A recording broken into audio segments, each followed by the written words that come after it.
السلام عليكم وعواشركم مبروكه. في اطار تحضيرات رمضان غادي نشارك معكم محينشات بورقات المسمن هشاشين مورقين، ضروري تجربوهم. بالنسبه للعجين غادي نحتاجو نصف كيلو ديال الفرص، كاس ديال الفينو او السميد الناعم، خميره ديال الحلويات بوزن 7 ديال الغرام، ملعقه كبيره من السكر، ملح، ربع ملعقه صغيره من الخميره الخاصه بالخبز، بياض بيضه، 2 ملاعق كبار من الخل، والماء الدافئ لجمع الخليط. غادي ناخذ داك لو بول، غادي نجمع فيه ولا غادي ندمج فيه جميع العناصر حتى نحصل على عجينه رطبه ما تكونش تلتصق في اليد، ونوضعها في بلاستيك غذائي. بالنسبه للحشو غادي نحتاجو نص كيلو ديال الدجاج مع فصوص ديال الثوم مع الليمون مع اوراق سيدنا موسى مع الزعتر مع القزبر يابس. غادي نضيف عليهم الماء ونوضعهم على النار حتى يطيبوا.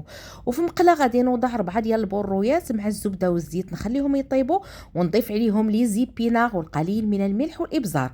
ومنين يطيب لي الدجاج تماما غادي نطحنه في واحد الهاشوار، ونضيف عليهم تقريبا 200 ملل من الكريمه السائله، وها الحشو ديالنا موجود.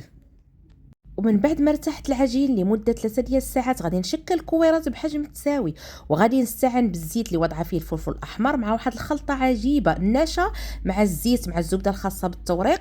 غادي نشكل المحينشات ديالي بهذه الطريقه وندخلهم الفرن على 180 درجه حراره لمده 25 دقيقه. والفيديو بالتفصيل على قناتي مطبخ بشرى ام هدايه.